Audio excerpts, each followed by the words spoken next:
Welcome back to the deep dive. Today we're focusing on something really critical for anyone leading or launching something new. Yeah, absolutely. How to build success that actually lasts. Exactly. Not just, quick wins or going viral for a moment. hmm We're digging into maybe the science of resilience. The big question is, what's that invisible DNA? hmm What determines if a new venture could be a company, a team, a community will actually break through those tough early days or just fizzle out? That's the core of it.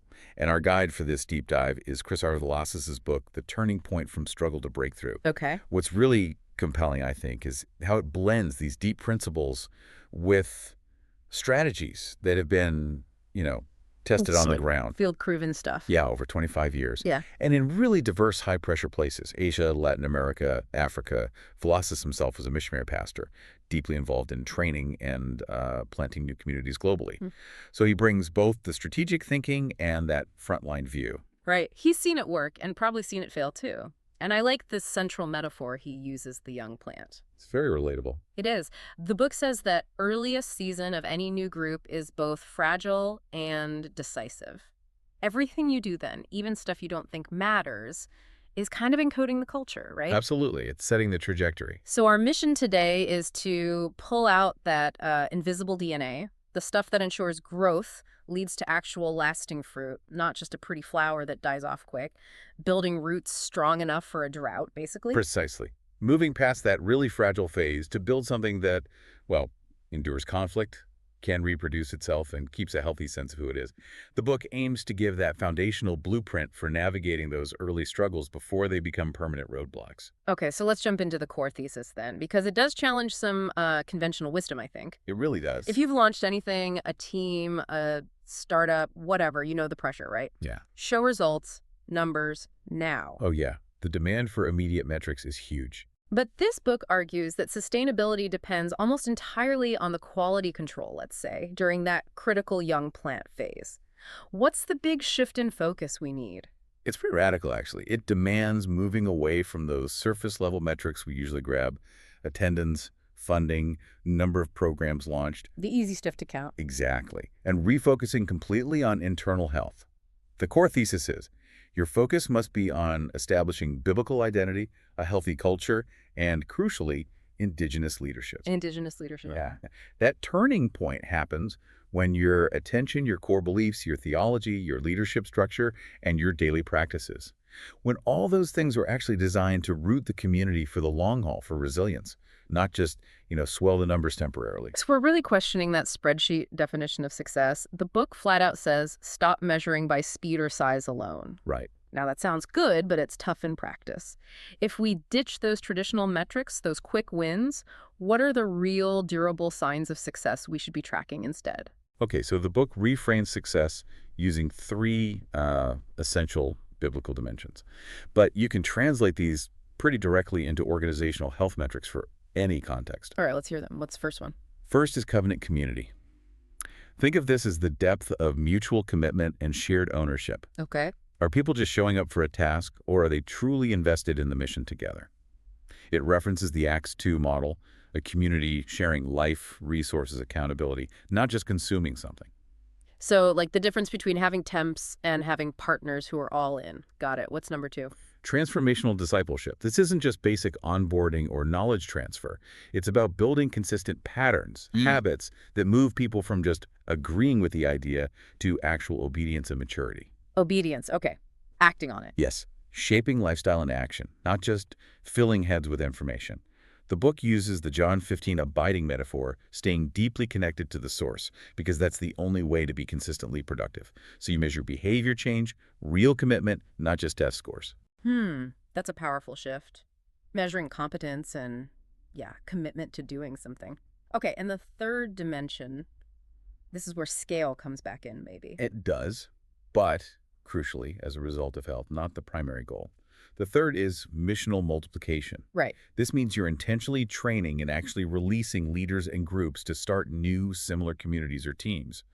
If that foundational DNA is healthy, it doesn't just get bigger, it replicates itself autonomously. Okay, this makes a lot of sense. So if success is really about getting that DNA right early on, why do so many promising starts just seem to fizzle out later? What's the diagnosis here? Why do these young plants stall? The book is pretty direct about this. It draws on historical critiques of organizations and missions and points to three really common deficits that derail things, even when there's a lot of passion at the start. Okay, what's the first pitfall? Unclear local identity, called identity drift. This is when the group's identity gets fuzzy. It might become too tied to an external program they imported, a specific strategy, or, and this is a big one, the personality of the founder. Oh, I see that. The team hasn't truly internalized why they exist, their core purpose. They just end up imitating the leader or the latest trendy program. Yeah, that hits home. You Yeah. see that in startups, right? They get defined by their first big investor or the tech stack and lose sight of the actual problem they wanted to solve. Okay, what's the second killer? Lack of indigenous leaders.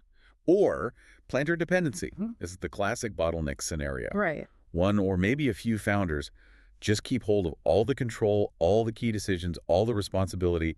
The founder becomes the essential hub for everything. Okay, hold on though. Yeah. In those really early fragile days, don't you need some central control for coherence, for quality? How do you tell the difference between necessary early guidance and, well, harmful control freak behavior? That's a really important distinction. And the book talks about necessary stewardship versus just hoarding capacity. Harmful dependency happens when the founder's goal isn't explicitly to release authority, but to retain it. Ah, the mindset. Exactly. You might need control initially, sure. But if you're not immediately starting to empower, train, and appoint local leaders who can actually govern themselves, then the moment you step back, the whole thing could just collapse. Local leadership is the engine for sustainable, context-specific growth. That's a great point. The goal isn't just growth, it's making yourself redundant in a way. Self-sustainability. Okay. And the third deficit, Missing rhythms. Rhythm deficiency. The organization basically lacks stable, reproducible habits, spiritual or cultural ones.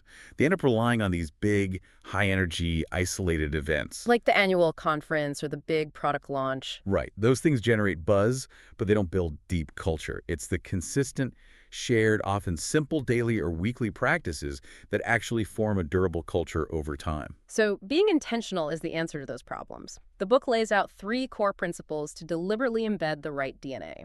Let's start with the mindset one. Principle 1. Christ-centered identity must come before programmatic success. This sounds theological, but it translates directly.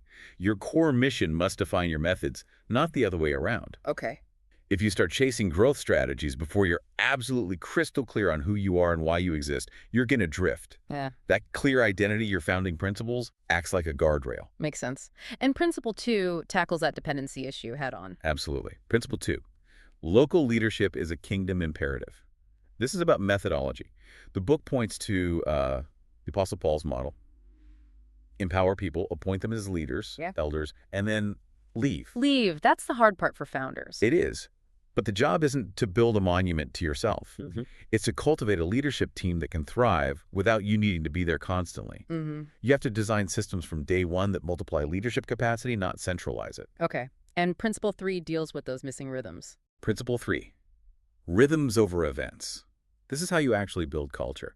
Daily or weekly practices like shared prayer, maybe an obedience-focused discussion. Simple hospitalities build muscle memory. They're low complexity, easy to replicate, and they form a durable, transferable culture much more effectively than any big, expensive annual event. Rhythms are like compound interest for culture. Okay, this is where it gets really practical, which I appreciate. The book doesn't just give us theory, it provides concrete, actionable tools for actually encoding this DNA. Let's zoom in on one. That 45-minute reproducible meeting template. That sounds incredibly useful. But it's brilliant. It's a fantastic piece of organizational design built on 2 core ideas. It has to be short and it has to be teachable in just 1 coaching session. Simple enough for anyone to lead. Exactly. It ensures that emerging local leaders can run a healthy, focused gathering without needing tons of complex training or resources. Okay, walk us through the structure. The timing sounds really tight. It is, and that's intentional. It cuts out the fluff and pushes towards action. Yeah. So you've got 5 minutes for welcome, just connecting, then 7 minutes for testimony, sharing personal stories of, how things are working or what God is doing. Real life stuff. Yes. Then 12 minutes for scripture or a short teaching. But here's the key. The teaching must focus only on practical application. What do we do with this? Okay, that's less than half the time just taking in information, which means the core must be what comes next. And this part sounds kind of revolutionary for accountability. This is the heart of it. Hmm. The obedience assignment and pairing. Yeah. 8 minutes. This step is non-negotiable in the model. It deliberately shifts the focus from just learning something to actually doing something about it. How does that work? The leader gives a simple, immediate action step based on the teaching. Maybe it's confessing something, reaching out to someone specific, offering hospitality, an act of service. Simple, doable. Then they pair people up to check in with each other during the week about that specific action. Ah, built-in follow-up. Exactly. It trains people to obey now, not just collect information for later. That small, measurable action, that's where the transformation really happens. That's how the DNA gets embedded in actual behavior. Wow. Okay, then after that critical step. 8 minutes for prayer and commissioning, reinforcing the mission, praying for each other, and then a quick 5 minutes for log and release, noting who leads next time. Yeah. Any immediate needs. It's disciplined, powerful, and explicitly designed to be scalable and force multiplication. Right. And this meeting structure fits into a larger framework the book presents for outreach and multiplication. It's called Sow Our Anchor, Train and Send. Okay, like a process flow. Yeah. And that anchor stage specifically involves weaving those short obedience assignments, practicing confession, hospitality, whatever it is, into the regular habits of the community. You're anchoring the character traits before you push hard on training others to lead. Anchoring the character. I like that. Okay, one more tool. For leaders listening, trying to figure out, are we fragile right now? Or are we actually rooting well? There's that diagnostic tool, right? The rapid self-assessment. Yes, this is super practical. A quick triage tool is just 10 questions. You score each 0, 1, or 2. Max score is 20. And the questions aren't about size or budget, I assume. Not at all. They focus squarely on those critical DNA markers we've been talking about. Things like, can our local leaders handle conflict biblically? Do we have a leadership pipeline that's actually producing new leaders, not just identifying potential ones? Can our people clearly state our core identity in, like, one sentence? Right, the real health indicators.